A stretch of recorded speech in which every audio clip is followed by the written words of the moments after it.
de retorno às aulas, medo de contaminação. Meu filho está cheio de medo porque vai ficar longe de mim. E afinal, qual é o meu papel como mãe, como pai, nessas aulas online?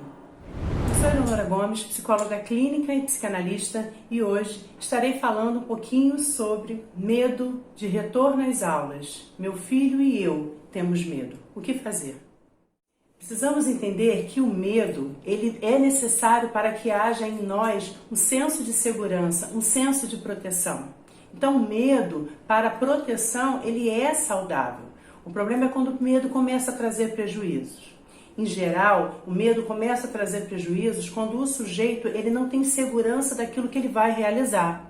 Por isso, a primeira dica para o retorno das aulas é falar um pouco sobre a forma de não se contaminar acerca do Covid.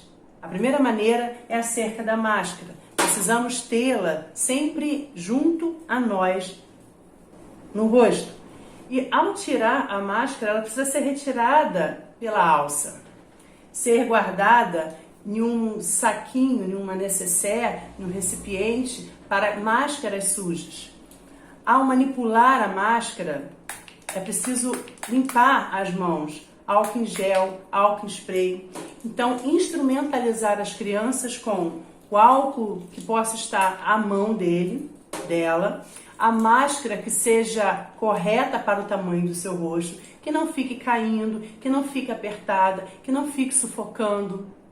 Essa instrumentalização é a primeira dica para que o seu filho possa ir à escola e entender que, se é pelas mãos o meio de contaminação acerca do Covid e que as mãos sujas não podem ir a esses lugares de acesso, olho, nariz, boca e ouvido, essas mãos elas precisam estar sempre limpas. Todas as vezes que for trazer a mão ao rosto, essa mão precisa ser higienizada. Então, ensinando a criança acerca de como se prevenir, a como fazer a higiene correta, é a primeira dica. A segunda dica é preparar o material com antecedência.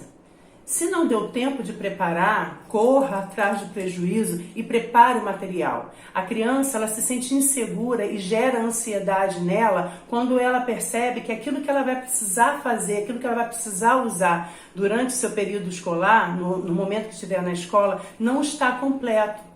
Então, tenha essa preocupação para organizar o material de forma adequada. Os livros, os lápis, tudo etiquetado com o seu nome, de maneira que ela possa se sentir amparada, segura com os instrumentos que ela vai necessitar. Já a terceira dica diz respeito àquelas frases que a gente tem ouvido à beça, do tipo, o ano de 2020 não deu para nada, as crianças não conseguiram aprender nada, tudo foi jogado assim, essas aulas gravadas não são tão boas assim. Nada disso.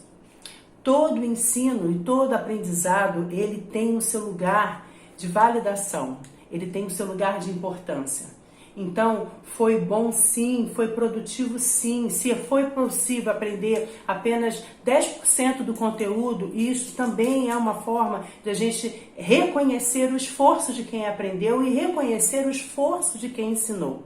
Todos nós estamos sob a mesma tempestade, cada um em um barco diferente, com meios possíveis para superar a tempestade de forma diferente. Mas a verdade é que, de certo, todos nós nos esforçamos de alguma maneira. E esse esforço precisa ser valorizado.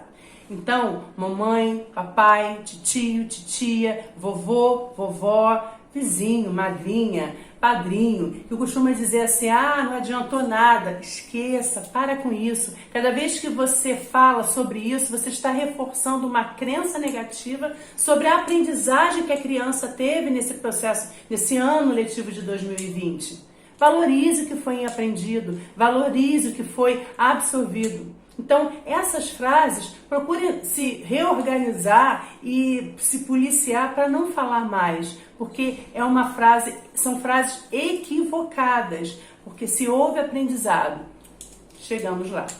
Nós precisamos entender, queridos, que o processo de aprendizagem, vou falar de uma forma bem simples, bem clara e pontual, ele pode ser reconhecido por 3 etapas, né? Contato com o conteúdo, a assimilação do conteúdo que foi apresentado à criança e a reprodução desse conteúdo.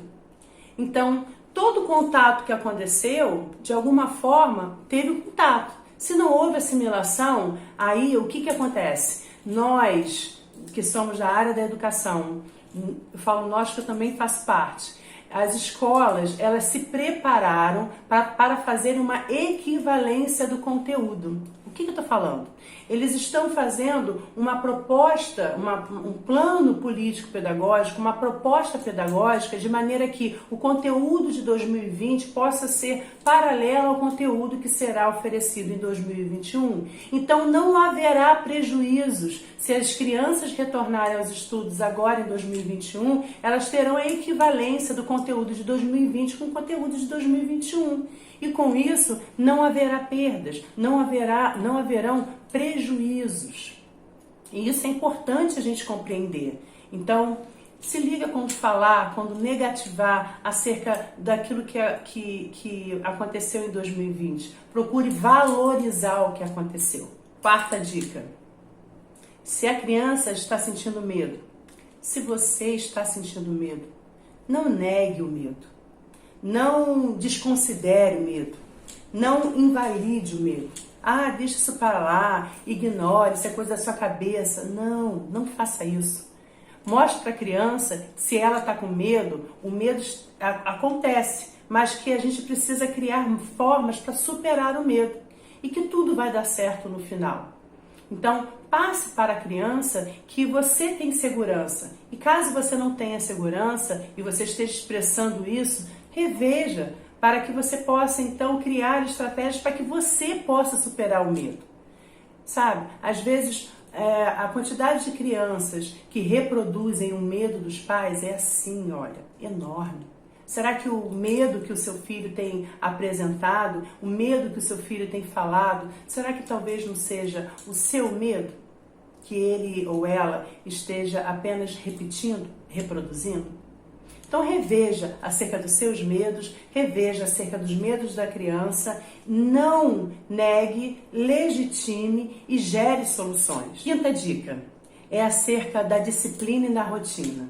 Sabemos que para que haja um processo de aprendizagem saudável, uma rotina dentro da casa, né, ela precisa se dar de uma forma saudável. Horário para dormir, horário para acordar, horário para comer. Mas, queridos, estamos numa situação muito delicada, em que muitos têm estado enlutados, muitos têm estado sofrendo situações terríveis por conta de todo esse quadro de pandemia e quarentena. Muitos têm estado em lugares onde não era um lugar comum. Então, será preciso uma flexibilidade para que a rotina, para que a disciplina se dê de uma forma saudável. Nós estamos falando que precisamos ter, sim, uma rotina, uma disciplina, mas que podemos ser e devemos ser flexíveis. Haverão dias que não teremos tanta disponibilidade, haverão dias que teremos a lembrança das pessoas que nós gostamos e não vamos conseguir ter forças para termos uma rotina mais firme, mais rígida. Então a gente vai precisar flexibilizar um pouquinho, mas fazer com que o processo de aprendizagem, o ambiente de aprendizagem aconteça para a criança. A sexta dica é acerca do papel da mamãe e do papai nas aulas online. O papel do responsável, o papel da responsável. Bem, o papel de cada responsável não é diferente de quando as crianças estavam na escola. Porque os pais, os responsáveis, precisam saber acerca do conteúdo, sim, que está sendo aplicado para o seu filho, qual é a proposta pedagógica e de ensino que a escola tem para o seu filho. Isso para presencial ou online.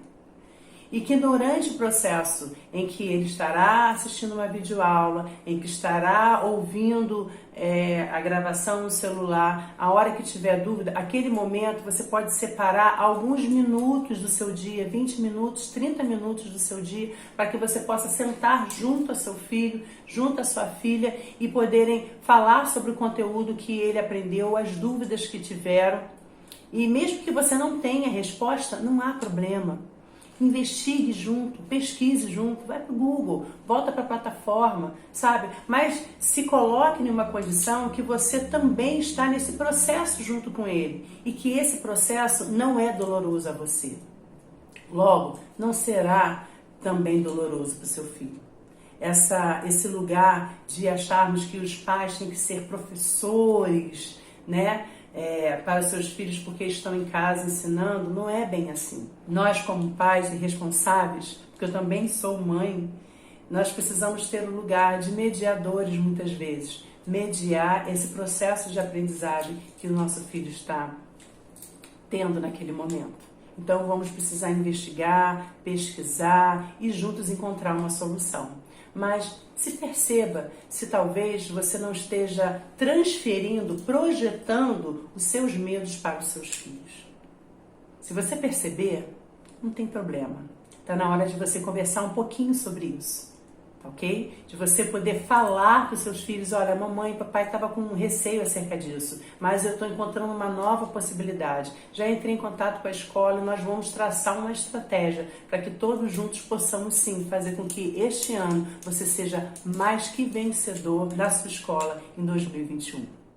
Bem, no nosso vídeo Psicologia para Quê de hoje, ficaremos por aqui.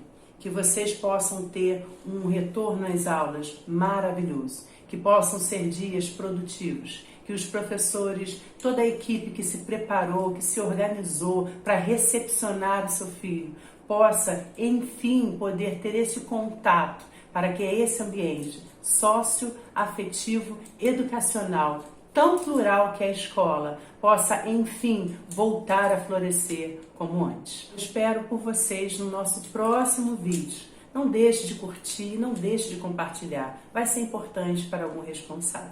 Nós ficamos por aqui hoje e até o próximo vídeo.